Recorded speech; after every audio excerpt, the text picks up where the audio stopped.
Pues muy buenas tardes a todos, sean cordialmente bienvenidos, bienvenidas a estos seminarios de ciberseguridad en las instituciones de educación superior. El día de hoy tenemos un tema complementario al último seminario web que está orientado al ransomware, específicamente secuestro de información, la historia completa del ransomware, para lo cual tenemos a un gran expositor, a alguien que conoce mucho de seguridad, que es un pilar universitario y que por supuesto ahora representa a una empresa especialista en este tema. Hablo de Miguel Ángel Mendoza, quien pues en adelante pues nos dará una muy buena sesión de cómo se lleva a cabo el secuestro y todas las implicaciones que hay detrás de todo esto. Si no antes, pues darle la palabra a nuestra querida Julia Bernuy, quien es la responsable de coordinar esta serie de seminarios, pero también saludando a nuestros queridos colegas del Grupo de Seguridad de la Información. Aquí está Gabriel Aguilar, de la UAM, también el coordinador del grupo, Héctor Bonola, de la Universidad Veracruzana, quienes los saludamos. Y pues bueno, nos devolvemos para darle ahora sí la palabra a nuestra querida Julia Bernuy. Adelante, por favor. Muchas gracias, estimado José Luis. Pues nuevamente contenta de estar compartiendo estos espacios y nuevamente con nuestro expositor invitado. Y como mencionó José Luis, este tema tan interesante de ransomware, que tiene como título este webinar, Secuestro de Información, la historia completa del ransomware. Y bueno, quien nos va a dar una reseña completa de este tipo de ataque tan actual y es un experto conocido. Agradezco de antemano a nombre del Grupo de Seguridad y a NUYSTIC a Miguel Mendoza. Voy a leer una breve semblanza antes de iniciar. Miguel Ángel Mendoza es ingeniero en computación, egresado de la UNAM. Actualmente se desempeña como Research Security en ESET Latinoamérica, que es una compañía dedicada al desarrollo, investigación y comercialización de soluciones de protección de antivirus y seguridad informática. Previo a su ingreso a ESET, formó parte del equipo de respuesta a incidentes de seguridad, UNAMSER, es totalmente Puma, como coordinador del sistema de gestión de seguridad de la información y auditor interno. En su rol de Security Research, realiza actividades de investigación, educación y concientización sobre temas de seguridad, incluyendo su publicación y presentación. Asimismo, desarrolla material técnico sobre amenazas informáticas. Nuestro invitado representa a la empresa ESET en todo tipo de actividades, tales como seminarios, conferencias, capacitaciones y otros eventos de exposición pública. Además, es vocero de la iniciativa México Cyberseguro.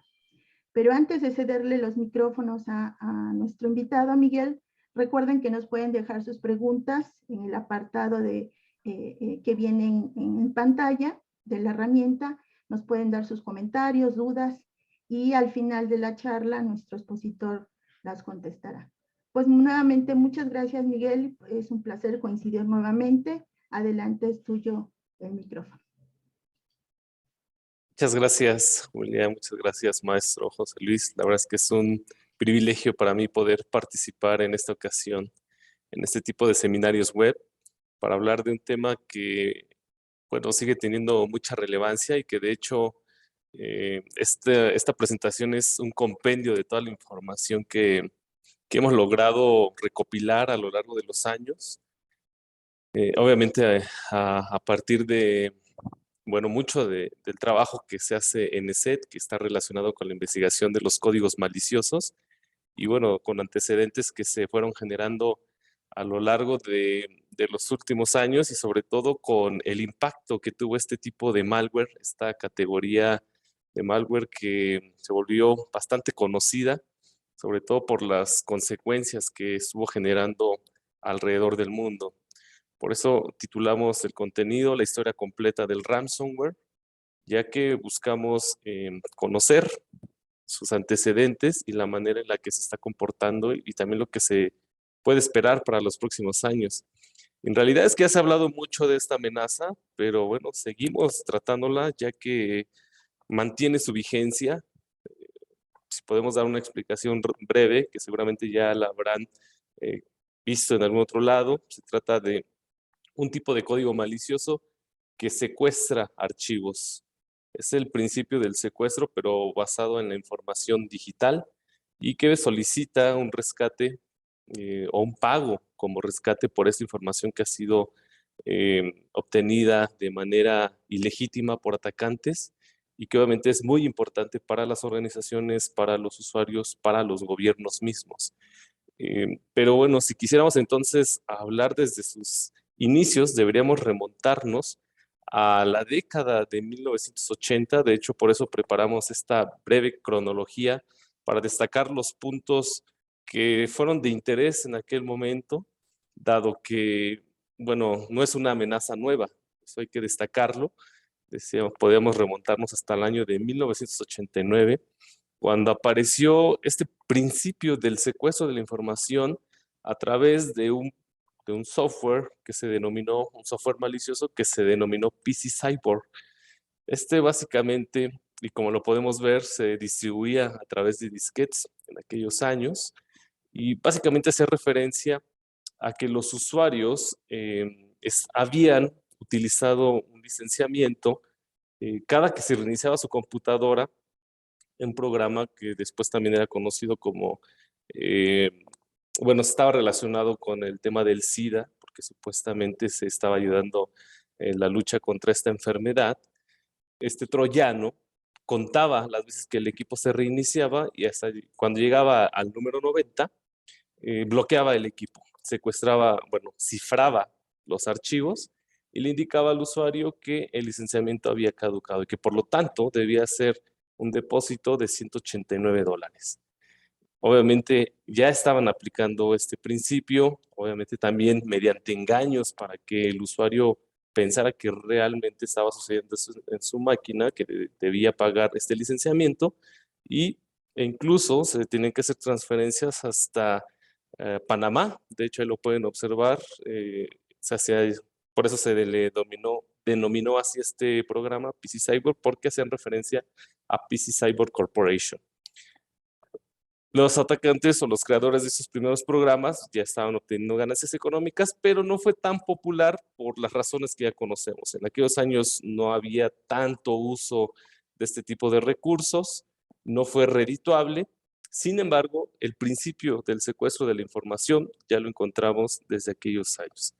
Después damos un salto en el tiempo y llegamos al 2005, en donde apareció una amenaza denominada GP Coder, que también ya empezaba a aplicar este principio del secuestro basado en el cifrado de la información. De hecho, vean que utilizaba métodos como RSA para poder codificar los archivos de tal manera que los usuarios no pudiesen acceder a su información, e incluso en las noticias ya se hablaba de este tema, de esta problemática, en donde la información ya aparecía como un objetivo de atacantes para que la pudiesen secuestrar y pudiesen entonces ya obtener algún tipo de beneficio, principalmente económico. Ya estábamos hablando entonces del secuestro. Después, en el 2010, aparece otra modalidad de ransomware que nosotros identificamos o catalogamos como lock screen, ya que se basa en el bloqueo de los equipos, no tanto de la información como en estos casos anteriores que se enfocaban en cifrar los archivos, sino aquí principalmente bloquear el acceso a los sistemas. Entonces, esta categoría de ransomware, es decir, una subcategoría de ransomware o de código malicioso, estaba basado en este principio. Esta amenaza, identificada en el 2010, se denominó Winlock y, como decíamos, básicamente hacía referencia a que los usuarios habían infringido algún tipo de ley, algún cuerpo policíaco en cuestión, había bloqueado la máquina y por lo tanto debían supuestamente pagar una pena, una multa, en este caso de alrededor de $200. Vean que utilizaban estas tiendas de conveniencia para que se hicieran los depósitos. Entonces, nos llamaba la atención en aquellos años que ya empezábamos a ver ese tipo de códigos maliciosos también basados en el secuestro, pero no directamente utilizando algoritmos criptográficos. Después llegamos al 2012 con el denominado virus de la policía, muy conocido alrededor del mundo, identificado por las soluciones de seguridad como Reveton, en donde, bueno, vemos nuevamente que empezaban a aplicar este principio de los screen lockers, también conocidos de esta manera, porque como decíamos, bloqueaban el acceso a los sistemas a través de una pantalla como esta que se muestra acá, que se estuvo propagando alrededor del mundo. Por ejemplo, vemos la versión del virus de la policía para países como Irlanda. En este caso tenemos Luxemburgo, por supuesto Estados Unidos, y algo que también llamaba la atención de este famoso virus de la policía es que tuvo una importante propagación en Latinoamérica. Aquí vemos el caso de la versión para Ecuador, para Argentina, Bolivia, por supuesto México, y como decíamos hace un momento, considerando estas características en donde incluso los usuarios debían hacer el pago a través de ese tipo de tiendas, de tal manera que después recibían a través de un mensaje SMS el código de desbloqueo. Bueno, aquí tenemos un ejemplo de cómo operaba. Cuando el usuario estaba navegando, se explotaba una vulnerabilidad asociada a Java, de tal forma que casi de manera inmediata el sistema era bloqueado. Nuevamente hacían referencia al cuerpo policíaco del país donde se estuviese propagando la amenaza, en este caso estamos hablando del Reino Unido, y como decíamos, debían hacer este pago para que posteriormente a través de un mensaje SMS recibieran el código de desbloqueo una vez que se realizara el pago. En realidad no era una amenaza tan compleja, bastaba con reiniciar el equipo en modo seguro, eliminar algunos registros, reiniciar la máquina y poder acceder nuevamente al sistema. Pero bueno, dado que no se conocía ese procedimiento hasta que se hicieran los análisis correspondientes, pues los usuarios caían en ese tipo de engaños, sobre todo porque hacían referencia a la policía del país en donde estuviese operando la potencial víctima.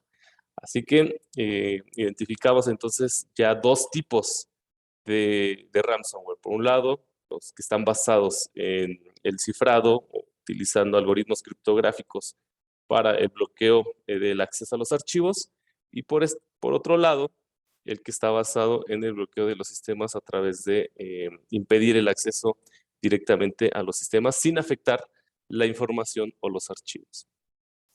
Después damos otro salto al 2013, en donde aparece un código malicioso bastante conocido, denominado CryptoLocker, que es el programa malicioso tipo ransomware que desencadena el problema que conocemos en la actualidad.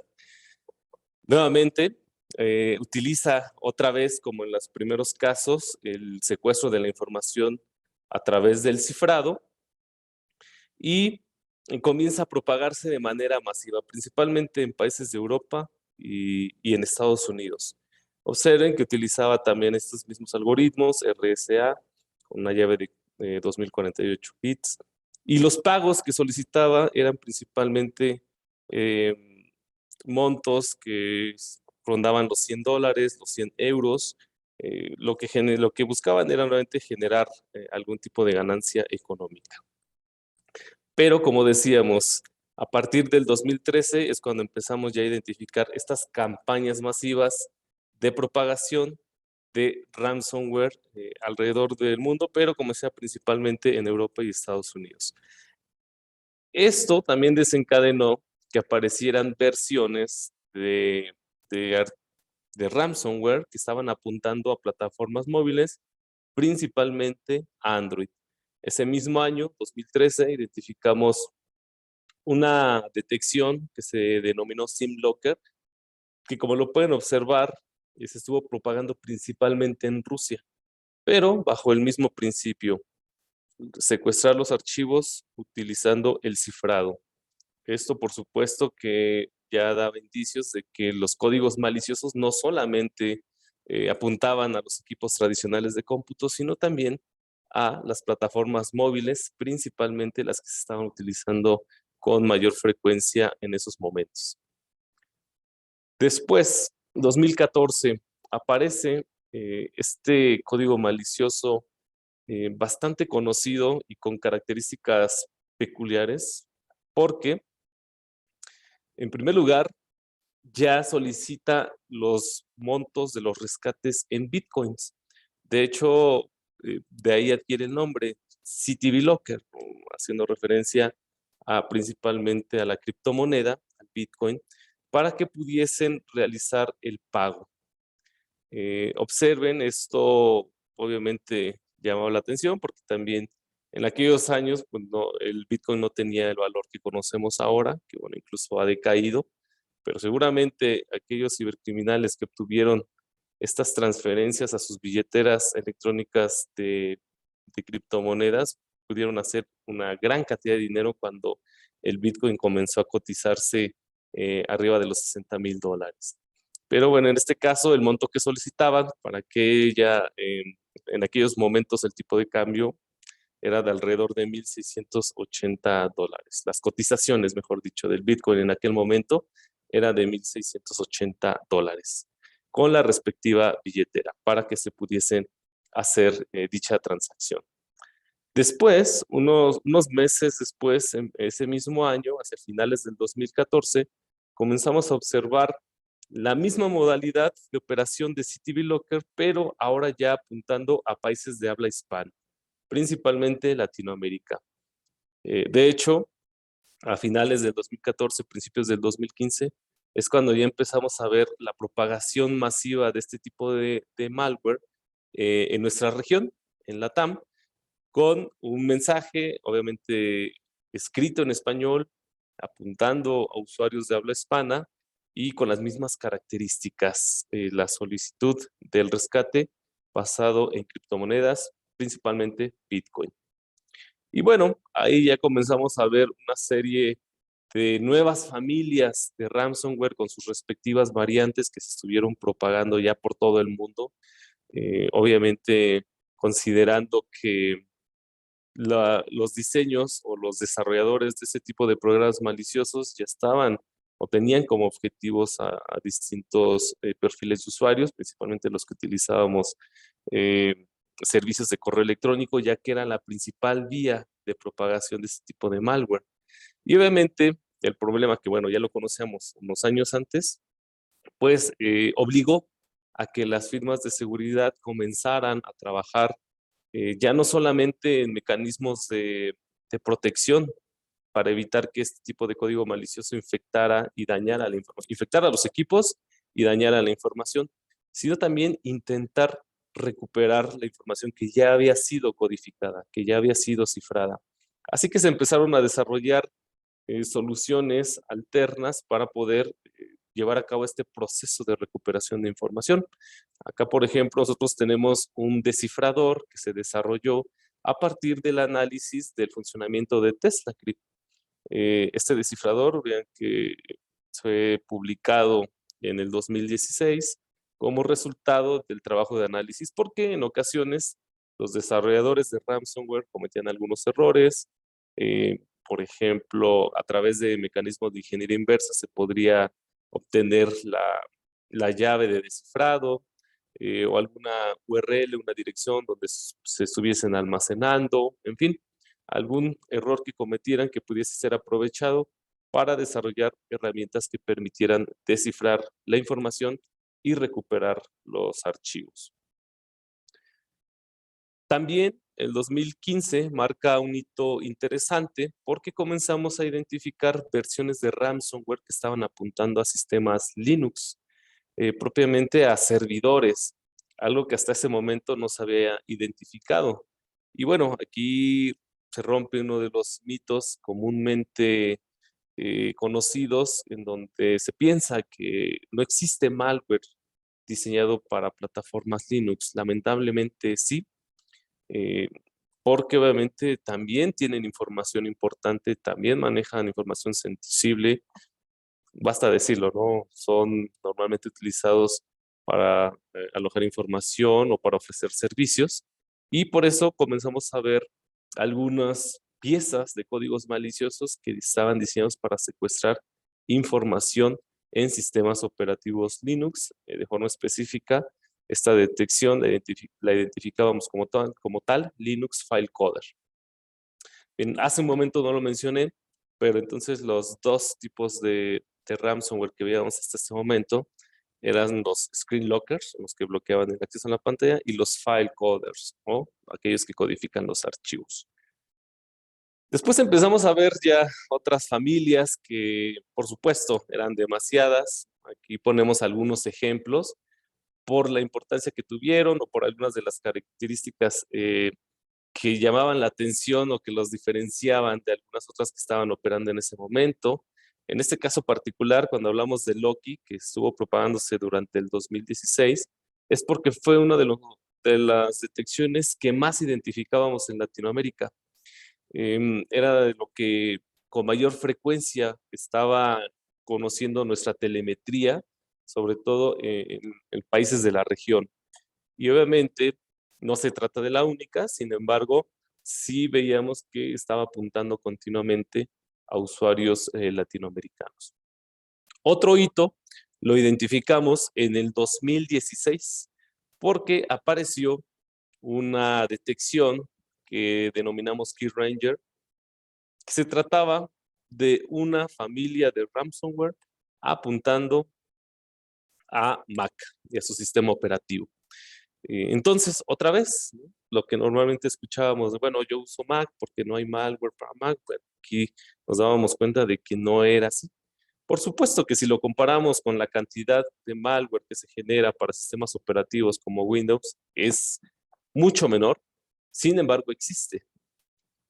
De hecho, en algunos análisis que hemos realizado, más del 99% de todas las detecciones de códigos maliciosos corresponden a sistemas operativos Linux, o sea, diseñan para sistemas operativos Windows, perdón, y el resto, un porcentaje mucho menor al 1%, se reparte en otro tipo de plataformas, como el caso de Linux, de Mac, iOS. Sin embargo, bueno, dada la cantidad de malware que se genera y sus detecciones, ese pequeño porcentaje corresponde a decenas o centenas de miles de detecciones. Pero bueno, aquí entonces destacábamos que también se estaba desarrollando ransomware apuntando a otras plataformas. Ese mismo año aparece algo interesante que es lo que se ha denominado como ransomware as a service o ransomware como servicio, en donde básicamente lo que podían hacer los atacantes era desarrollar herramientas que pudiesen generar este tipo de programas maliciosos de manera automática. Es decir, ya no importaba si algún usuario que quisiera propagar esta amenaza sabía programar o si sabía cómo operan los sistemas.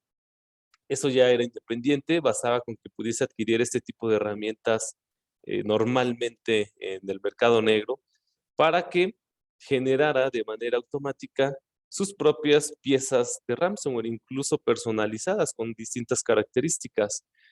Obviamente aquí hablamos de un modelo de cooperación en donde aquellas personas que vendían la herramienta se beneficiaban al obtener las ganancias de la venta o incluso trabajando por comisiones una vez que algún sistema fuera infectado con su programa malicioso, con el programa malicioso que fue generado con su herramienta. Y de esta manera, bueno, aquellos creadores de este tipo de aplicaciones obtienen ganancias económicas y también aquellos que habían comprado o adquirido este tipo de herramientas que permitían generar los programas maliciosos de manera automática. Y hay varios ejemplos. Aquí veíamos esta herramienta llamada Tox.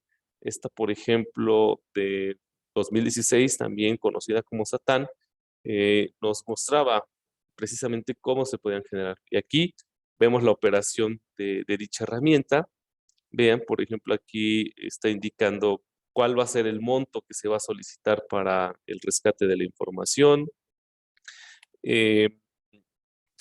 Distintas características, por ejemplo, si quieren que el programa se genere a través de PowerShell, por ejemplo, Python, se podría elegir el lenguaje de programación en el cual estaría basado el código del ransomware, el idioma, seleccionarlo casi de manera automática para que se pudiese propagar en algún país específico.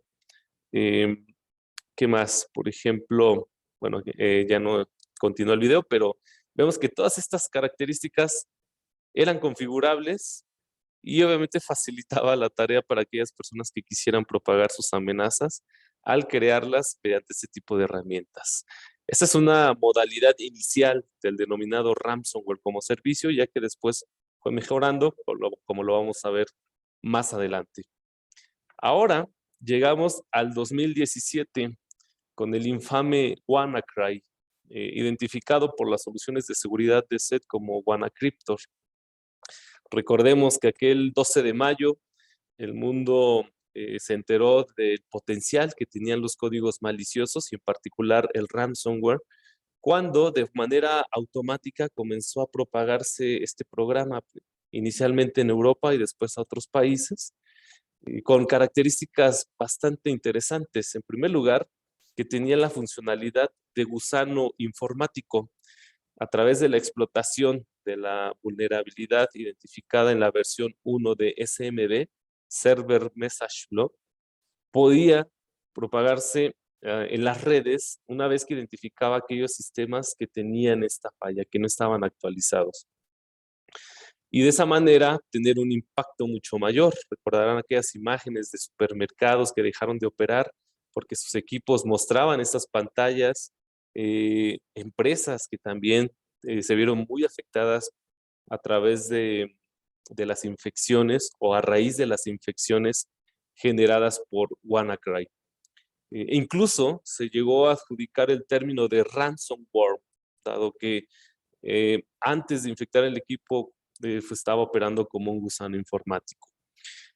Obviamente, ese día, incluso nosotros publicamos una nota en We Live Security, nuestro portal de noticias, en donde manifestábamos que el mundo entero había conocido este programa malicioso y el mundo entero entonces estaba hablando de ciberseguridad como uno de los principales hitos. Por supuesto que después empezamos a ver nuevas familias de códigos maliciosos, de ransomware en particular. Recordemos el caso de Petya en el 2017, pero unos meses después, hacia finales, conocimos el caso de NotPetya. ¿Por qué? Porque este programa en particular también representó un hito al aparecer una nueva categoría de ransomware a la que se denominó Wiper, porque se hacía pasar por un ransomware, de hecho se hacía pasar por el ransomware Petya, pero en realidad una vez que comenzaba a ejecutarse, eliminaba todos los archivos del equipo, el MBR, perdón, de tal forma que era imposible recuperar la información. Al dañar las tablas, obviamente, del sistema operativo, no se podía recuperar la información. Y de hecho, ese era el objetivo principal de este programa malicioso, evitar que los usuarios pudiesen recuperar su información. Y de hecho, aquí nos podemos remontar a este año para hablar un poco de lo que ocurre actualmente a través de estos conflictos bélicos, porque la mayor cantidad de detecciones de NotPetya que logramos identificar en el 2017 se encontraron en Ucrania. Y de hecho se estima que se trató de un ataque dirigido para desestabilizar, en particular porque la mayor cantidad, el porcentaje casi total de esas detecciones de NotPetya fueron encontradas en Ucrania. Como decíamos, apareció esta categoría denominada Wiper que impedía la recuperación de la información a pesar de que se hacía pasar por Petya, ¿no? Supuestamente era un ransomware. Entonces, aquí hay un ejemplo de cómo se estaba ejecutando. En este caso, se hacía pasar por un juego, este conocido juego, que al momento de ejecutarlo, reiniciaba el equipo. Supuestamente se estaba ejecutando esta herramienta, CheckDisk, para reparar los sectores del sistema de archivos, algo que normalmente algún administrador o algún encargado de un equipo llevaría a cabo, pero bueno, esto lo ejecutaba de manera automática. Supuestamente, aparentemente se estaba llevando a cabo esta reparación del disco duro, pero en realidad lo que estaba sucediendo es que la información estaba siendo eliminada. De tal forma que, como decía hace un momento, los archivos jamás se iban a recuperar. Después de unos segundos, bueno, vean que este proceso continuaba, no, no brindaba alguna otra posibilidad a los usuarios para intentar acceder a su información, y después de llegar al 100%, al total de porcentaje supuestamente de revisión, bueno, se daban cuenta que en realidad lo que se había ejecutado era el wiper. Pero como decíamos, seguía mostrando la imagen de Petya, aunque en realidad no correspondía a ese código malicioso, y por eso se le denominó de esa manera, NotPetya.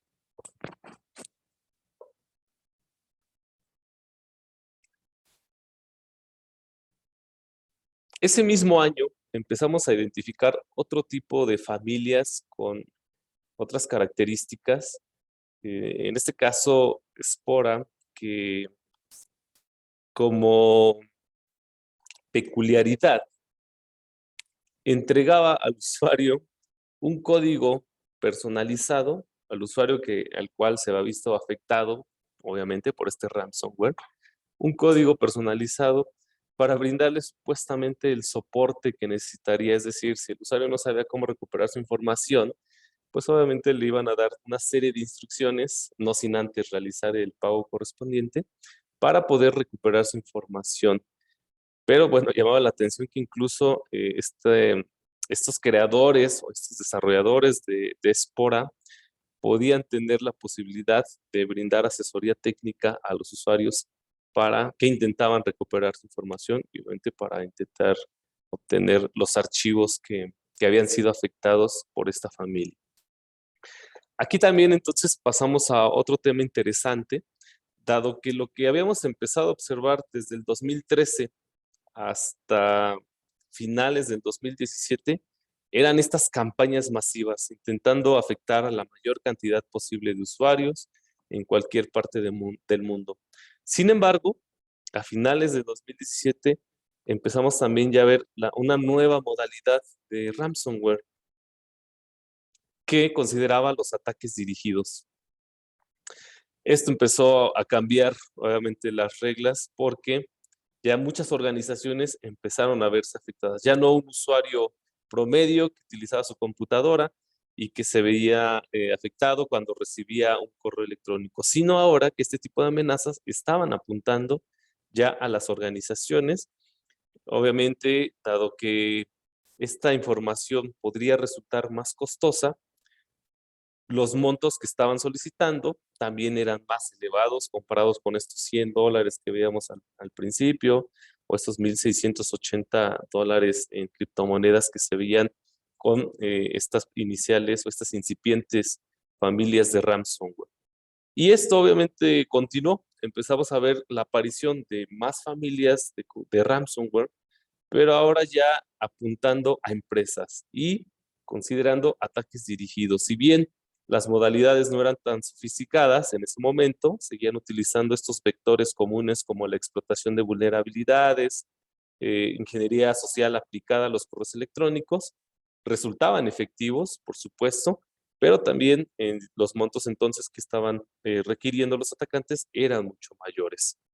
Aparecieron familias como el caso de SamSam, algunas otras como la que vimos hace un momento, BitPaymer, que por supuesto iban evolucionando. En este caso, DoppelPaymer era una nueva versión de BitPaymer que para nosotros fue conocida, dado que en el 2019 afectó a esta importante compañía petrolera para el país, donde sabemos que un número considerable de estos equipos fueron afectados. De hecho, se estima que este ataque afectó el 5% de los equipos de cómputo de Pemex, pero nuevamente mediante esta modalidad de ataque dirigido. Entonces, esa tendencia se fue manifestando cada vez con mayor frecuencia y como veíamos ya en cualquier sector, incluso sectores críticos, en este caso como el petrolero, algo que ocurrió posteriormente y lo vamos a ver también a continuación, pero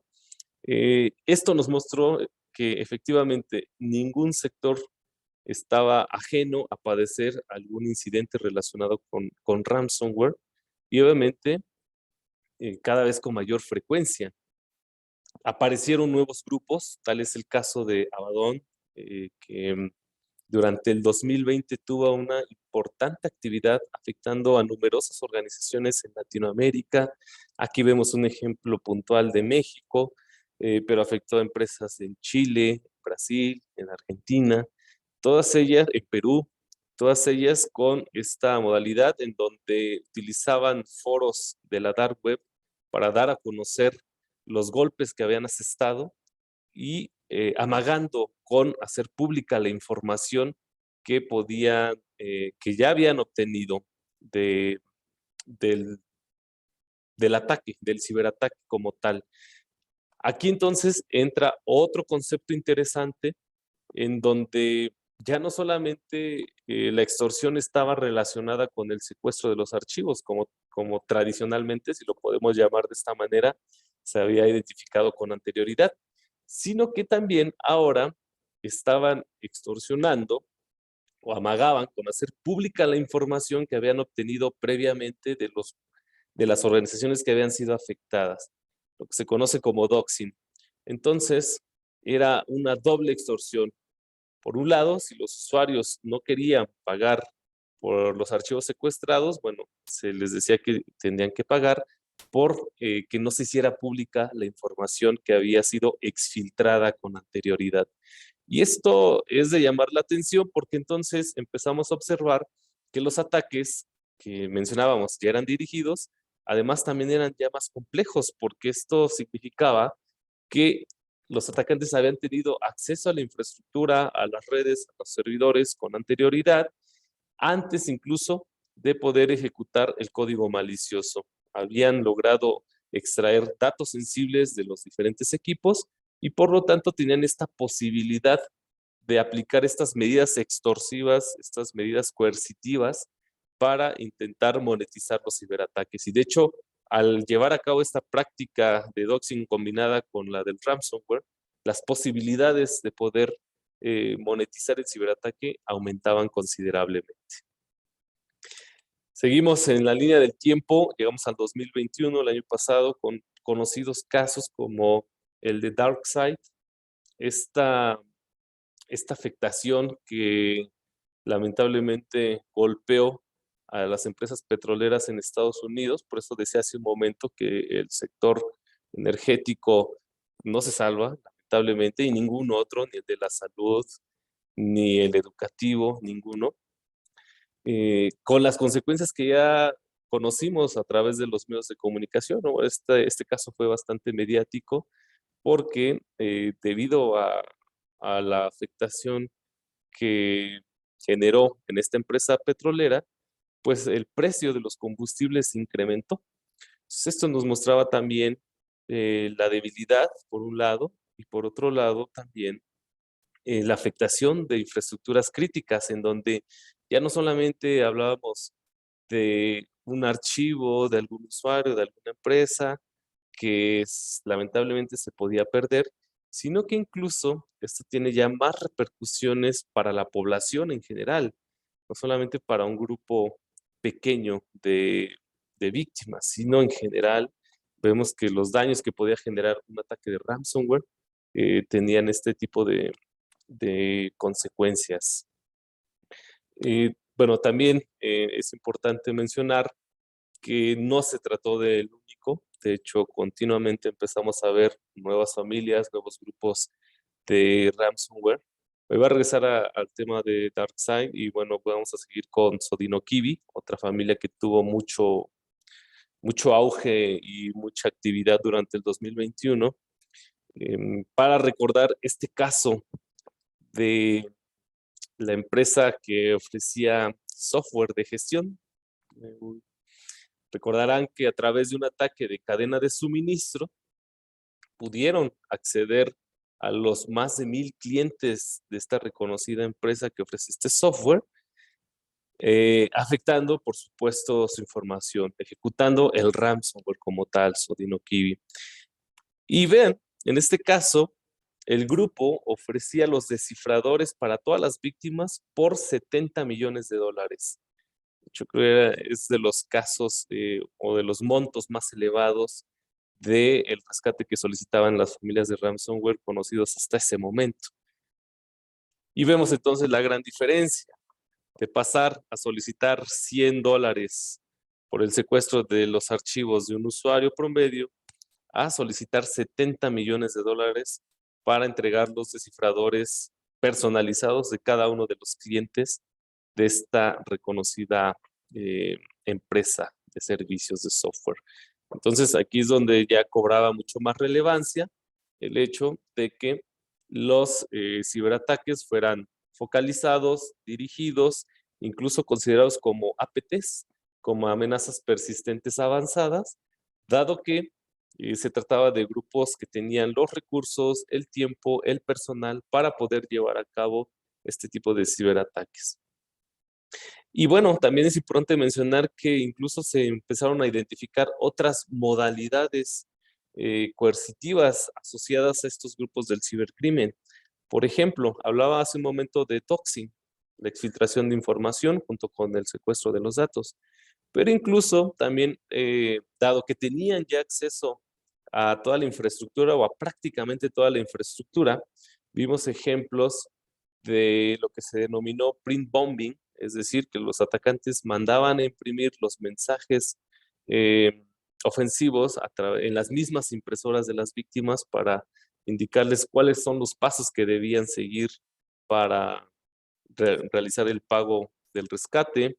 Ataques DOS, ataques de denegación de servicio a sus sitios web para ejercer presión sobre el pago del rescate, o incluso llamadas en caliente, es decir, también tenían toda la información como los números telefónicos para hablar directamente a las víctimas y presionarlos con el propósito de que pagaran el rescate. Entonces, hasta ese punto se llegó en los últimos años cuando empezamos a hablar de los ataques dirigidos de ransomware. Y aquí vemos este caso particular de cómo funcionaba Revil, o también conocido como Sodinokibi, una vez que se empezaba a secuestrar la información. Esto también se conoce como un ransomware operado por humanos, dado que ya no era tan automatizado como el caso de WannaCry que mencionábamos hace un momento, sino que, dado que se trataba de un ataque o un ciberataque perpetrado previamente, en donde los involucrados tenían la posibilidad de estar interactuando y ejecutando comandos, incluso acceder a los equipos, empezamos a ver este tipo de modalidades en donde incluso el atacante podía ejecutar manualmente el código malicioso en el equipo que había sido comprometido con anterioridad. Vean que después de unos segundos, aquí este código malicioso ya mostraba el mensaje de advertencia, indicándole qué es lo que había sucedido, los archivos habían sido comprometidos, el tipo de descifrado que solían utilizar, las recomendaciones o las instrucciones para poder llevar a cabo la transacción, como veíamos aquí otra vez, solicitando el rescate en criptomonedas, pero finalmente afectando a estas organizaciones que mencionábamos hace un momento. Entonces, este es uno de los ejemplos de los últimos casos, o al menos de los casos vistos durante el 2021, de cómo seguían operando este tipo de malware. Y llegamos al 2022, en donde conocimos un caso interesante de otra familia de ransomware llamada Pisa, que también tenía estas características de secuestro de información, pero estaba apuntando a organizaciones como las instituciones educativas. Esto era de llamar la atención porque incluso durante la pandemia vimos cómo el sector de la salud se vio afectado durante varios meses. Hubo incluso algunos grupos de ransomware, unos actores maliciosos que decidieron no afectar o no atacar a hospitales, por ejemplo, o alguna otra institución de salud, por obvias razones. Sin embargo, otros sí lo hicieron Y de hecho, en el 2021 se consideró que apareció o que se generó la primera muerte a causa de un ataque de ransomware, porque el hospital al que un paciente iba a acceder de emergencia había sido afectado, los sistemas estaban inutilizables, la información era inaccesible, se tuvo que trasladar y en el trayecto murió. Entonces, a este grado se llegó a considerar que ya los ciberataques no tienen estas implicaciones que conocemos hasta hace algunos años, sino que son cada vez mayores, incluso con afectaciones a la integridad misma de las personas, la salud y, por supuesto, la vida, cuando hablamos de este tipo de casos. Esto entonces nos muestra la vigencia que tiene el ransomware, este código malicioso que ya conocimos a lo largo de los años, pero como decíamos hace un momento, ahora la modalidad está orientada más hacia los ataques dirigidos y está también orientada más hacia ciberataques cada vez más focalizados, con distintas fases como las que normalmente asociábamos a estas etapas del pen testing, pero ahora considerando que se trata de actores maliciosos que tienen el tiempo, los recursos, el personal, los conocimientos para poder llevar a cabo este tipo de actividades ofensivas. Desde la fase de planeación, investigación, en donde llevan a cabo el reconocimiento pasivo, activo, planean cómo ejecutar dicho ataque.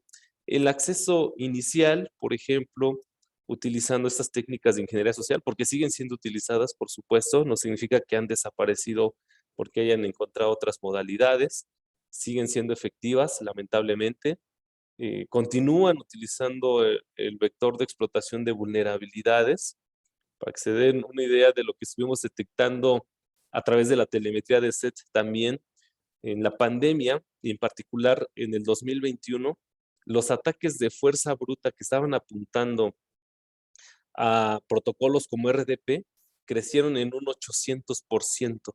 Y esto porque querían adivinar los accesos a este tipo de servicios remotos que se empezaron a utilizar mucho durante el confinamiento. Eso también fue uno de los vectores de acceso iniciales, junto con la ya mencionada explotación de vulnerabilidades, y en particular el uso de BlueKeep, este exploit asociado a la falla identificada durante el 2019. Entonces ven que estos mecanismos siguen siendo útiles, siguen siendo empleados por los atacantes, porque también siguen siendo efectivos, lamentablemente.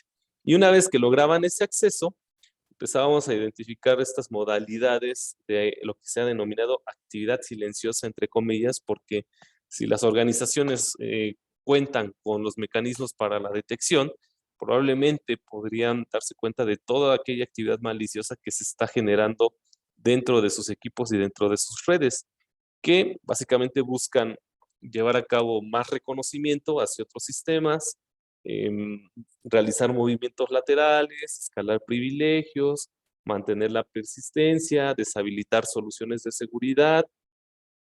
Y bueno, finalmente llegamos a la parte de la exfiltración y ejecución, que esto ya implica que los atacantes han identificado la información sensible, la roban y finalmente ejecutan el código malicioso. Entonces vemos que la ejecución del ransomware como tal es una de las últimas actividades dentro de las últimas fases de este ciberataque, que obviamente tiene más implicaciones, que genera más consecuencias y más afectaciones negativas para las organizaciones en general. También esto lo constatamos a través del análisis telemétrico que realizamos. Empezamos de manera particular, aquí hablamos de los file coders, empezamos a analizar cómo se estuvieron comportando a lo largo de los últimos años, y vean cómo el 2016 es el año que destaca, en donde más campañas masivas identificamos, con esta tendencia a la baja a partir del 2017, por lo que también ya mencionábamos hace un momento en la presentación, cuando empezamos a ver la aparición o una aparición más frecuente de los ataques dirigidos. Y esto, bueno, obviamente se fue demostrando conforme pasaron los años. Si bien incluimos el 2022, que no ha terminado, simplemente como referencia, porque no es equiparable con los otros años, los pronósticos o la tendencia nos indican que es muy probable que este año llegue alrededor del 3%. Entonces, de todas las detecciones que hemos identificado en estos últimos años, del 2019 hasta la fecha, el 2016 es el que tiene un porcentaje más alto, y eso nos demostraba entonces la aparición de los ataques dirigidos. Más familias de ransomware, pero menos detecciones, dado que ya no eran campañas masivas, sino campañas dirigidas. Y lamentablemente el problema continúa. De hecho, observen que aquí hay algunos pronósticos que se han hecho ya desde hace algunos años, y que incluso algunos se cumplieron, como los ataques de ransomware al sector de la salud. El Foro Económico Mundial, en sus documentos asociados a la ciberseguridad, identifican que, de acuerdo con una encuesta realizada a tomadores de decisiones o líderes de ciberseguridad, los ataques de ransomware son la principal preocupación. Así que esto obviamente sigue siendo un problema general, global. Tan es así que en algunos países ya se consideró como un problema de seguridad nacional. Y quizá estas medidas ayudaron a que diversos grupos o actores maliciosos, generadores de ransomware, pues dejaran de operar. Se vieron inhibidas sus actividades, dado que las fuerzas del orden empezaron a trabajar en su búsqueda.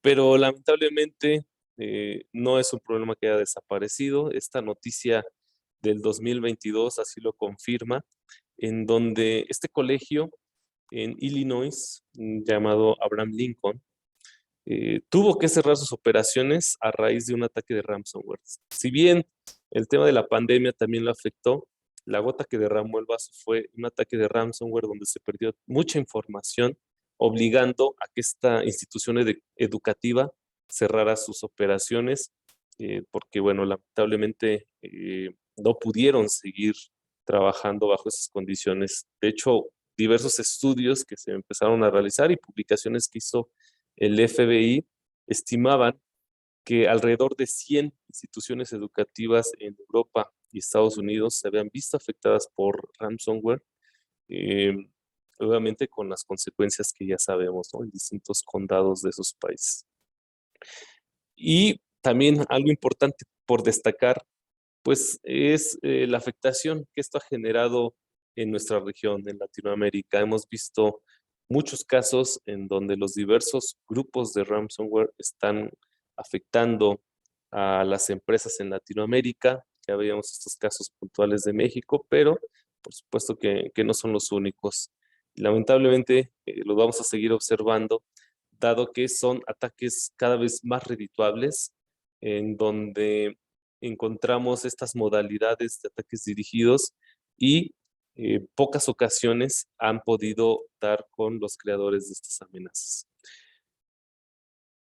Parece un panorama desalentador, lamentablemente sí, por todo lo que ha ocurrido, pero también es importante mencionar que podemos protegernos frente a este tipo de amenazas, en donde incluso son recomendaciones que pueden resultar básicas, pero que también son efectivas por estas condiciones que mencionábamos. En primer lugar, bueno, contar con estas actualizaciones asociadas, por supuesto, a las vulnerabilidades que sean identificadas en nuestro software. Hace un momento ponía el ejemplo de RDP, pero como eso hay múltiples casos. Recordemos lo que mencionábamos también de la vulnerabilidad en SMB, con el caso de WannaCry. Bueno, entonces la actualización y la gestión de vulnerabilidades se vuelve un tema fundamental cuando queremos protegernos de estos vectores de ataques utilizados en las campañas de ransomware.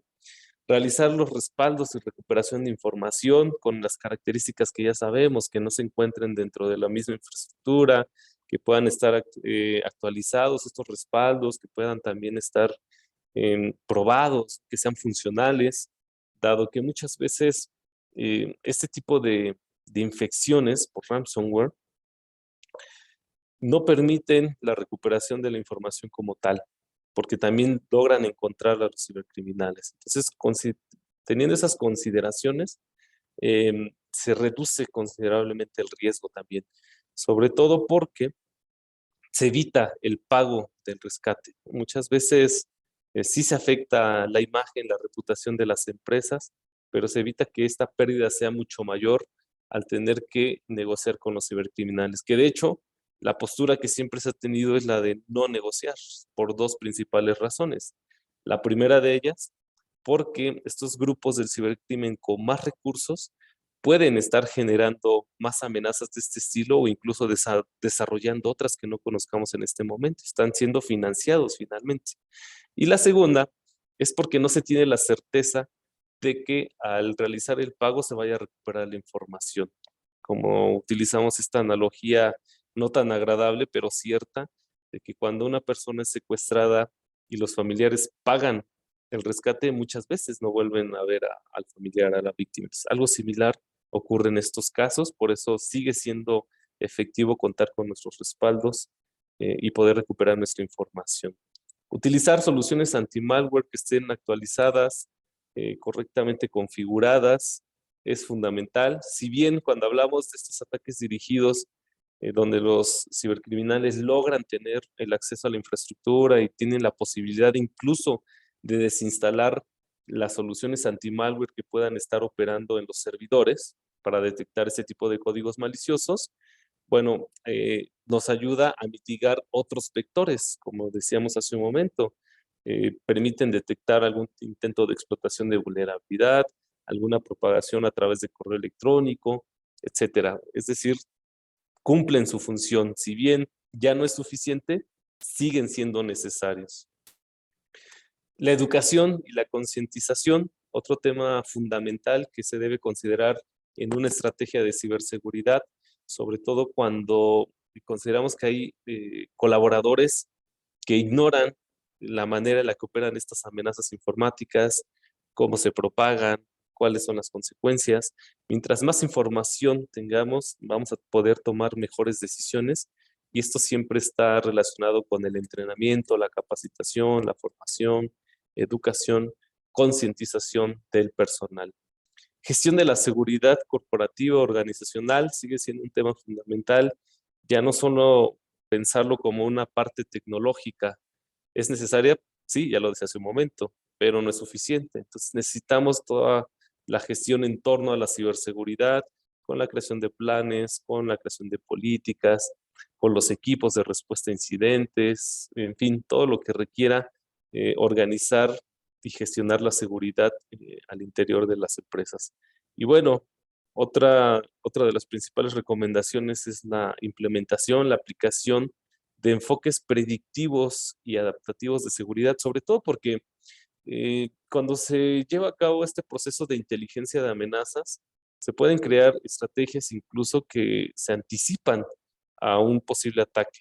Aquí básicamente lo que ocurre es que cuando una organización en alguna otra parte del mundo ya se ha visto afectada, pues se genera todo un análisis para conocer los indicadores de compromiso, todos aquellos elementos que describen el incidente y también los denominados TTPs, las técnicas, tácticas y procedimientos que caracterizan a estos actores maliciosos de tal forma que se alimentan los frameworks, como el caso de Mitre Attack, para que otras empresas conozcan estos TTPs utilizados por los grupos del cibercrimen y puedan implementar controles que eviten o que mitiguen el riesgo asociado a estas prácticas. Entonces, este tipo de enfoques son muy necesarios en la actualidad, ya que se puede conocer la manera en la que operan estos grupos y de esta forma anticiparse a posibles incidentes, ¿no? Por eso el término de predicción, ya dentro de este ciclo que ya conocemos bastante bien de prevención, detección, respuesta, bueno, ahora le agregamos la predicción para intentar generar estas estrategias de manera anticipada. Así que bueno, a grandes rasgos, esto es lo que yo les quería comentar. Esta es la línea de tiempo que preparamos de acuerdo con todas las investigaciones, pero si quieren acceder a más información y tener más detalles de todas estas amenazas, los invito a que visiten nuestro blog, We Live Security. Ahí todo el tiempo estamos publicando la información relacionada con nuestras estadísticas, nuestros análisis, nuestros informes y podrán tener una mayor cantidad de información que puede ser de mucha utilidad. Así que Muchas gracias por tu atención. Supongo que vamos a pasar a una sesión de preguntas y respuestas. Exacto, muchas gracias, Miguel. La verdad es que es súper valiosa la información que nos has compartido. Yo creo que todos en algún momento hemos tenido contacto, hemos tenido esa mala experiencia con algún malware en nuestra casa, en nuestra institución, o algo familiares, ¿no? Y más ahora con la pandemia que se tuvieron que acercar a las tecnologías. Es importante, como bien mencionas, pues contar con estrategias, ¿no? Con planes, saber que con las recomendaciones que nos acabas de mencionar, y sobre todo en la medida de lo posible estar un paso adelante o saber qué hacer, ¿no? Entonces, sí es importante la concientización, el que nosotros estemos, saber de este tipo de ataques, saber que ellos están, pues, el pagar significa fomentar esto, ¿no? Entonces, sí estar conscientes de no ser partícipes en esto, porque pues sí va a llegar un momento en que no vamos a poder, ¿sí? Ni con el pago, no vamos a poder recuperar. Entonces, es mejor prevenir. Por aquí tenemos algunas preguntas. Bueno, nos hizo el usuario Juan Hugo Pablo Leiva. Paso a leerlas. Menciona, en algunos países es un delito pagar rescates de secuestros tradicionales. ¿En algún país es ilegal pagar para liberarnos de un ransomware? Em, no tengo el dato preciso, pero son muy equiparables los delitos electrónicos a los delitos tradicionales. Entonces, es muy probable que sí, que sea ilegal. Y sobre todo, bueno, aquí nuevamente el tema de la postura, ¿no? Evitar financiar este tipo de prácticas ilegales, ilegítimas, porque, bueno, en algunos casos sí son considerados como ciberdelitos, pero bueno, lo más importante es que estos grupos del cibercrimen se están financiando y están generando muchas ganancias económicas. Ok, otra pregunta igual del mismo usuario, Hugo Pablo Leiva. Considerando el gran daño que se puede hacer a instituciones como hospitales, donde puede haber una pérdida de vidas, ¿en algún país hay alguna legislación donde se tipifique el ransomware como un delito tan serio como un homicidio? Bueno, es muy probable que sí, y también debería más bien ya comenzar a llevarse a cabo este tipo de, bueno, sí, de tipificar estos actos, porque como vemos las consecuencias ya son cada vez mayores. Hace poco hablábamos de los ataques a las infraestructuras críticas, en donde incluso se buscaba modificar la manera en la que se potabiliza el agua para hacerla prácticamente venenosa para las personas, Entonces sí, vemos que ese tipo de actos ya pueden tener, como decía hace un momento en la presentación, implicaciones sobre la salud, sobre la integridad, sobre la vida misma de las personas. Entonces convendría que estos actos ya fueran catalogados como delitos. Exacto, porque va más allá del secuestro de información, ¿no? Exactamente. Otra pregunta por parte de Hugo Pablo, o sea que se está politizando cada vez más los ataques de ransomware. Bueno, seguramente esto se refiere al hecho que mencionábamos en Ucrania, pero bueno, aquí es importante mencionar que nunca se pudo adjudicar a algún ente en particular. Si encontramos estas características, de hecho, si ustedes ingresan al blog que les mencionaba y revisan las investigaciones que se han realizado, han aparecido más wipers, más ransomware de este tipo en los últimos meses, sobre todo con el conflicto bélico que conocemos, pero esto no se ha podido adjudicar. Sin embargo, sí se observa que este tipo de amenazas son utilizadas para generar desestabilización, ¿no? De afectar en la mayor cantidad posible a los gobiernos. Y bueno, actualmente con la intervención de Rusia, ¿no? O sea, la verdad es que se han creado diferentes tipos de ataques en varios países. Exacto. ¿Anonymous hace algo así o solo se dedica a divulgar secretos? Bueno, está más relacionado con el hacktivismo, sobre todo por estas posiciones políticas, ideológicas, donde principalmente buscan la divulgación de información. Y de lo que más conocemos es que están relacionados con ataques de denegación de servicio. Pero no, hasta el momento tampoco se ha podido relacionar que algún grupo relacionado con Anonymous haya generado alguna campaña o algún código malicioso de esta naturaleza. Ok. Otra pregunta. Entonces, ¿el negocio es más la extorsión que solamente robar información para devolverla después? Exactamente. Desde finales del 2019 empezamos a identificar esta modalidad de doxing combinada con ransomware y esto aumentó considerablemente la probabilidad de que este ciberataque fuera monetizado porque tiene más implicaciones, sobre todo cuando se tenían informaciones o datos sensibles como datos personales. Todo eso implica que las empresas deban pagar multas, penalizaciones, dado que no están protegiendo la información como debería y es información de terceros. Entonces, sí, lamentablemente sí, esto era un negocio mucho más redituable cuando se combinaban estas modalidades. Negocio redondo, ¿no? Exacto. Tomando en cuenta todo lo que he mencionado, la información realmente sensible, ¿qué hay que evitar que esté en línea? Bueno, aquí esto ya depende mucho de cada organización, de cada negocio, sobre todo porque hay empresas que deben tener información en línea. Eso no lo podemos evitar. Lo que sí podemos hacer es protegerla. De hecho, hay muchos estudios. Ahora, cuando hablábamos del tema de la pandemia, los confinamientos, muchas empresas migraron a servicios en la nube, obviamente con información sensible. Tenemos información sensible en los hogares, ¿no? En redes hogareñas, trabajando desde casa, manejábamos datos corporativos. Quizá no con los mismos controles de seguridad que se podían tener en una red organizacional. Así que aquí depende mucho entonces de los controles que implementemos, ya sea que se contrate un servicio en la nube, ya sea que nosotros trabajemos desde cualquier parte del mundo. Lo importante es cómo protegemos nuestra información, qué mecanismos empleamos para protegerla. Entonces, sí, hay información que es muy sensible, que quizá no debe estar en línea, pero si ya se decidió y es necesario porque el negocio lo requiere, bueno, aplicar medidas o controles de protección. Ok. Otra pregunta que nos hace, supongo que se basan en la red oscura para cometer estos ilícitos. ¿Por qué no hace un esfuerzo internacional para eliminar la red oscura?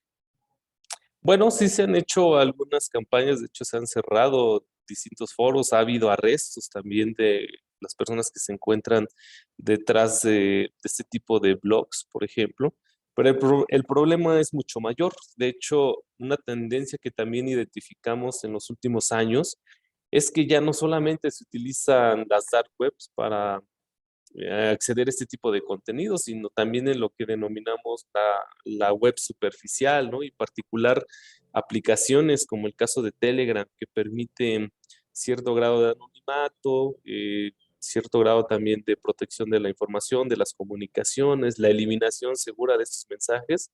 Hay muchos grupos del cibercrimen que ya operan en este tipo de aplicaciones en donde intercambian información, se hace la compraventa, en donde también se comparten manuales para llevar a cabo ciberataques, en fin, toda esta información relacionada con ilícitos ya no solamente se hace en la denominada dark web o en la deep web y de forma particular en la dark web, sino que también en la internet superficial. Entonces, es un problema mucho mayor bueno, requiere también de soluciones más grandes.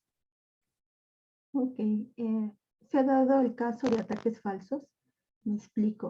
Hay igual que se hacen llamadas de donde dice que secuestran a un familiar y realmente solo lo están fingiendo.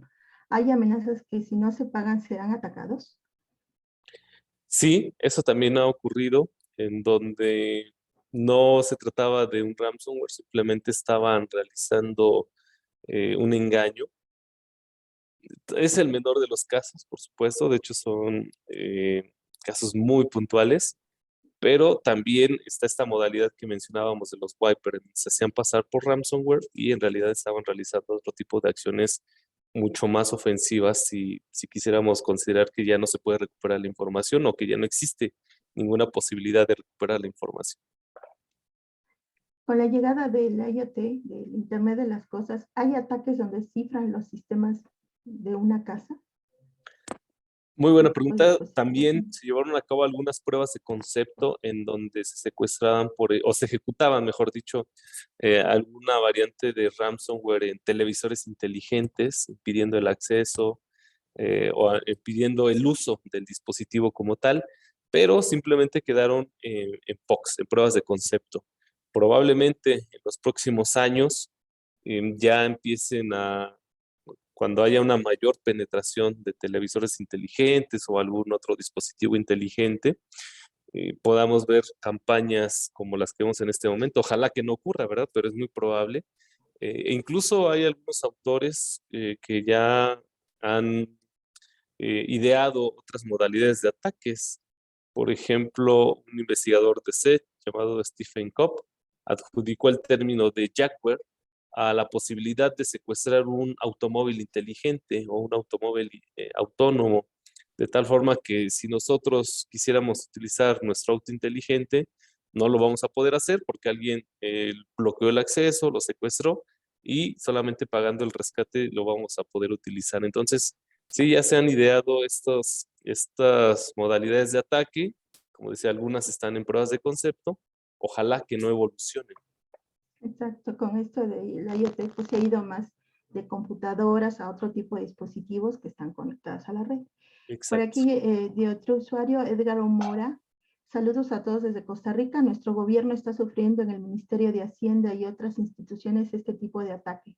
Pregunta, ¿tienen información de que un ataque de este tipo también afecte o ataquen a los usuarios de los servicios de las instituciones? Sí, en realidad sí.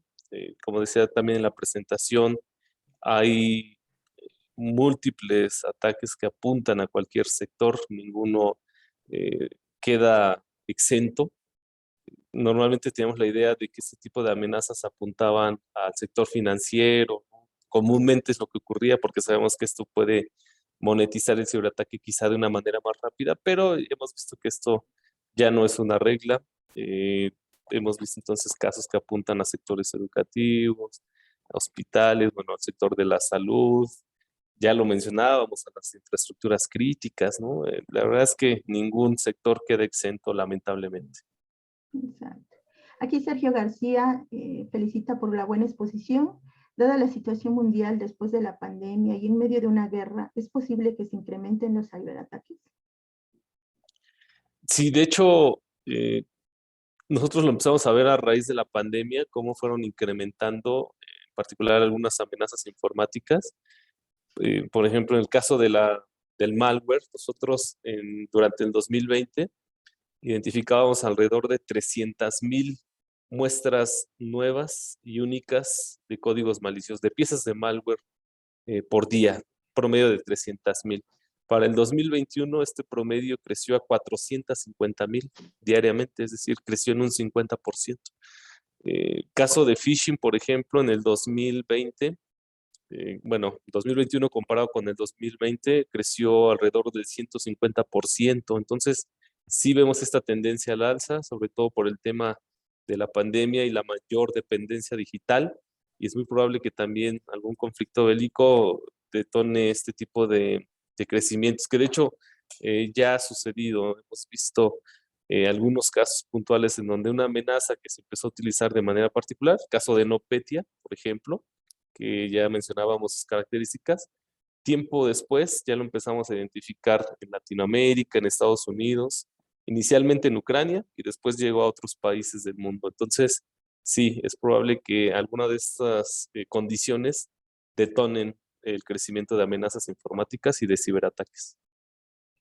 Ok, y por último, muchas preguntas, muchas dudas. Es un tema, la verdad, muy interesante y sí es importante compartir esta información. Cuitlavo Ernesto Sánchez Basilio nos dice, si tengo mi información en servicios como Dropbox, OneDrive, y a mi computadora le cae un virus o un ransomware, y al tener todo sincronizado, ¿se puede perder mis archivos en estos sistemas en la nube?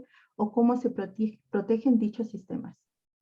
La respuesta es sí. De hecho, vimos algunas familias de ransomware que secuestraban toda la información, ya no solamente la información de los discos duros, sino también de las unidades que estaban mapeadas. Información que estaba en la nube también era secuestrada. Si había algún dispositivo extraíble conectado, también. Aquí depende mucho de qué familia de ransomware estemos hablando, pero existe la posibilidad, dado que existen familias de ransomware que tienen esa característica o que están programados de esta manera para afectar cualquier información que pueda identificar en un sistema. Ok, por último, José Chamú, ¿cuentan con alguna lista de IPs baneadas, reportadas como maliciosas para descargarla y aplicarlas a los firewalls? Sí, tenemos esta posibilidad de compartir algunas direcciones, obviamente porque estas muchas veces son compartidas a partir del análisis que hace la telemetría. Por ejemplo, cuando a nosotros se nos reporta un sitio de phishing, obviamente entra a nuestras listas negras y cuando un usuario está navegando, pues directamente se le bloquea o se le manda el mensaje de que se trata de un sitio malicioso, ¿no? Ya sea que esté alojando malware, ya sea que sea un sitio de phishing, etcétera. Entonces sí, contamos con esa posibilidad que podríamos compartir. Ok. Por aquí varios usuarios, incluyendo Mónica García Munguía, felicitan excelente exposición. Muchas Pues gracias. muchas gracias, Miguel. La verdad, siempre, como siempre, valiosa la información que nos compartes y nos llevamos tarea a casa. Por ahí vamos a compartir el link para que puedan ver esta exposición más adelante, quedó grabada. Y bueno, pues no me queda más que agradecerte, agradecer a Nuyestic y a nombre del Grupo de Seguridad de la Información para que continúen en nuestro seminario. No sé si alguien más quiera decir, maestro José Luis, maestro Bonola. Muchísimas gracias. Sin duda agradecerte, Miguel, de verdad. Excelente exposición, muy completa, muy es una situación, como dices, que se está saliendo un poco del control ya, pero se puede hacer mucho, ¿no? Se puede contrarrestar y obviamente tener las medidas preventivas, ¿no? Al menos generar esa cultura de prevención y estar conscientes, ¿no? Que esto está sucediendo, que ya es una realidad desde hace mucho tiempo y que pues está evolucionando. Entonces, lo que viene, lo que falta, a lo mejor esto es poco todavía.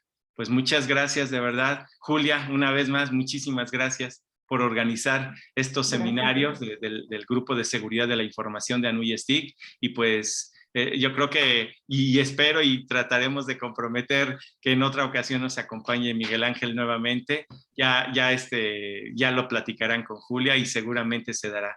Pues muchas gracias a quienes se conectaron. Llegamos a tener hasta 100 conectados y pues en pronto nos veremos en el siguiente seminario. Que tengan una excelente tarde.